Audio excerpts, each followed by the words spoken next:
Halo sobat, kembali lagi di RD Channel. Sebelum melanjutkan pembahasannya, yang belum subscribe silahkan subscribe channel ini. Semoga RD Channel semakin berkembang dan gue semakin rajin mengupload video terbaru dan memberikan informasi yang edukatif dan informasi yang positif buat kalian. Dan sebelumnya gue mau berterima kasih kepada kalian yang telah mendukung RD Channel sampai sejauh ini. Berkat kalian, RD Channel ini terus berkembang dan tetap ada sampai sekarang, itu berkat kalian semua. Jadi terima kasih kepada kalian. Semoga amal kebaikan kalian dibalas oleh Allah Subhanahu wa Ta'ala. Amin. Oke, di sini gue mau sharing ya tentang pengalaman gue, yang dimana gue ini sudah berobat ke psikiater selama 1 tahun. Kemarin pas tanggal 23 itu 1 tahun gue berobat di psikiater. Pertama gue mau ngomong, sebenarnya ada kemajuan, ada hal yang membaik di diri gue, ada yang bisa dikontrol sama gue. Ketika gue mengalami panik dan cemas, itu pasti karena ada obat, gue bisa mengontrol pikiran gue itu. Dan berjalannya waktu hampir 1 tahun, akhirnya di bulan Januari ini, awal-awal Januari, sebelum gue konsultasi ya, di tanggal kemarin gue di tanggal 27 konsultasinya, 27 Januari 2023. Sebelum gue konsul itu di awal Januari, sekitar 2 minggu itu gue mengalami kayak trouble, ada masalah dengan kehidupan gue. Dan gue nggak bisa menceritakan trouble apa itu, masalah apa itu. Yang pastinya itu men-trigger gue menjadi panik. Karena masalah itu, gue tertrigger menjadi panik dan gue menjadi cemas. Lalu, yang bikin anehnya begini. Gue mulai panik, mulai cemas, ya gue tetap konsumsi obat setiap hari. Dan ada satu kebiasaan aneh yang belum pernah gue lakukan sebelumnya itu. Dan kejadian ini ya baru kali ini gue mengalaminya, dan gue itu nggak sadar gue melakukan hal itu. Jadi pengalaman ini baru kali ini gue mengalami hal seperti ini, kejadian ini. Jadi kejadian ini gue jelaskan kejadian ini. Di saat gue tidur normal. Maksud normal ya gue tiduran gitu kan. Tetapi di tengah malam sekitar jam 2:30-3 itu, gue langsung kok merasa sakit badan, terutama leher. Nah, pas gue melek, ternyata gue lagi duduk di atas kasur dan nyender ke bagian tembok.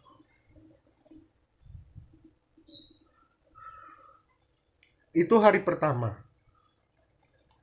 Gue bilang dalam hati gue, oh nggak apa-apa ini, mungkin gue nyari tempat buat nyender kali atau apa. Gue berpikir positif aja waktu itu. Berjalannya waktu di hari kedua gue begitu lagi. Dan gue tetap berpikir positif. Hari kedua, hari ketiga, sampai seminggu begitu terus. Wah, gue merasa mulai panik lagi. Di luar ada trigger dari luar yang membuat gue panik, dan di diri gue juga ada trigger yang membuat gue menjadi panik lagi, yaitu kok gue yang awalnya tidur itu tiduran, tiba-tiba gue duduk tanpa gue sadari gitu. Itu di hari ketujuh seminggu. Dan hari berikutnya, yaitu selama 2 minggu, akhirnya di pagi hari itu gue cerita ke istri gue, kok gue sekarang kalau tidur itu kok duduk ya, kok gue nggak sadar ya kalau gue itu bangun dan duduk gitu. Lalu istri gue bilang, iya, gue tiap malam hampir ngelihat lo itu, lo bangun, duduk, lalu nyender ke tembok, terus nunduk gitu. Dan bini gue nggak mau ngebangunin gue karena takut ngeganggu, kata dia gitu. Dan gue bilang ke bini gue, kalau gue mulai bangun dari tempat tidur tanpa gue sadari ini ya, lu bangunin gue aja gitu. Oh gitu, iya, bangunin gitu. Nah, ada satu kejadian, memang pas di saat gue mau duduk,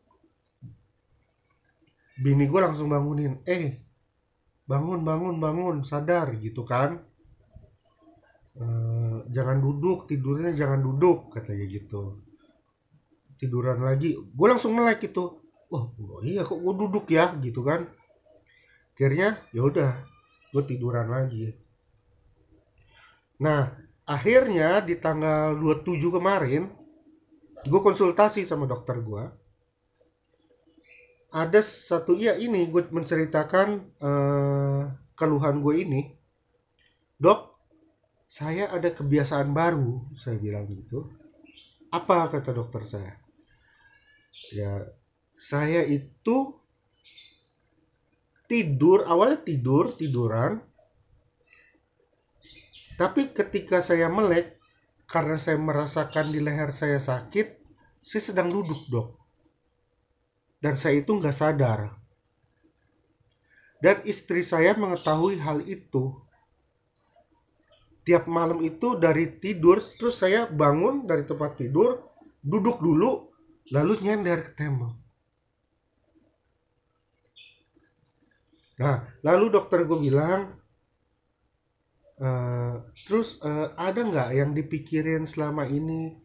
Terus gue bilang, ada dok, yang saya cemaskan, yaitu ya ada sesuatu yang membuat dari apa ya? Ada sesuatu dari luar, lingkungan luar, yang membuat saya itu cemas, ke trigger saya, jadi saya cemas lagi, saya panik lagi. Oh, kata dokter saya, kata dokter gue bilang gini, itu udah berapa lama, katanya gitu. 2 minggu, dok. Sampai saya akhirnya ngomong ke istri saya, kalau lu ngelihat gue mau bangun dari tempat tidur, lu bangunin gue aja, karena gue nggak sadar. Oh begitu, kata dokter gue gitu. Ya udah, kata dokter gue, itu mengganggu banget gak, kata dia gitu. Itu mengganggu banget, dok, karena di saat sudah terbangun, ya gue nggak bisa tidur lagi gitu kan, karena kepikiran lagi hal-hal yang membuat gue cemas gitu. Akhirnya gue bertanya sama dokter gue ini, itu kenapa ya dok, kok saya bisa begitu? Saya nggak sadar, saya bangun dari tempat tidur, saya duduk, dan saya nyender. Nah, dokter gue menerangkan seperti ini. orang itu, orang yang ya bisa dibilang orang yang normal, di saat dia tidur, otaknya itu beristirahat juga. Organ tubuh beristirahat, otak beristirahat, kata dia. Berarti ini masih ada dalam kecemasannya, kata gitu. Berarti kamu masih cemas, kata dia gitu. Tapi terus gue bilang lagi, iya dok, panik saya intensitasnya memang waktu itu sudah berkurang, tetapi saat ada hal yang membuat saya menjadi cemas dari luar, maksud saya dari lingkungan luar, nah terjadilah kejadian seperti itu. Ya karena, nah lalu dokter gue bilang, nah itu dia, karena masih dalam gangguan kecemasan.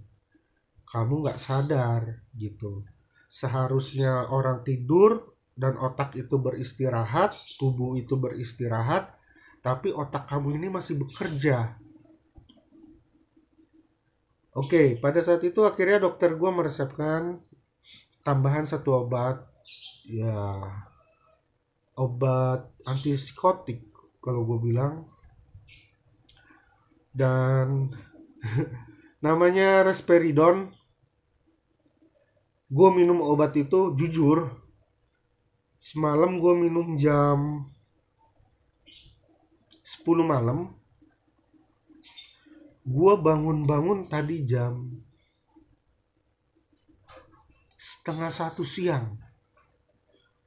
Bayangin, gue gak merasa lapar, dan gue merasa emang bener gak sadar banget. Gue gak mendengar apapun, dan gue pengen konsultasi lagi nanti setelah jadwal gue ketemu sama dokter gue. Gue mau konsultasi lagi bahwa obat yang baru ini malahan mengganggu lagi gitu. Gue nggak bisa beraktivitas. Jadi gue merasa kayak apa ya, obat risperidon itu gue stuck gitu. Gue nggak bisa mikir. Gue kayak ngelamun aja. Entah apa yang dilamunin, nggak ada semangat lah intinya. Itu dia, gue pengen nanti di bulan berikutnya gue mau konsultasi tentang itu. Nah, itulah pengalaman gue yang baru-baru ini. Dan ini pengalaman pertama gue seperti itu. Tidur dan bangun dari tempat tidur, duduk itu gue nggak sadar. Dan ini baru pertama kali di hidup gue.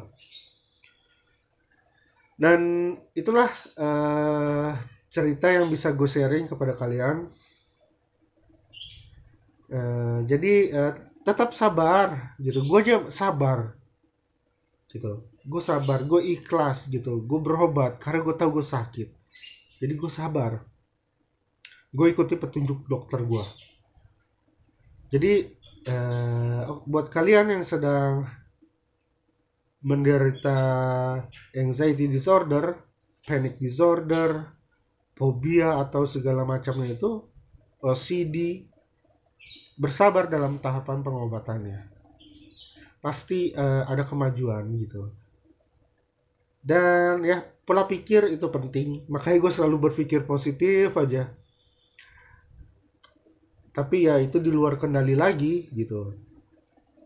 Tetap ada trigger, apa ya, pemicu yang membuat gue panik gitu. Dan itu gue gak bisa tolak. Dan gue harus menerima itu. Jadi gue jadi panik. Jadi ya sekian dulu video dari gue. Semoga bermanfaat buat kalian tentang pengalaman gue.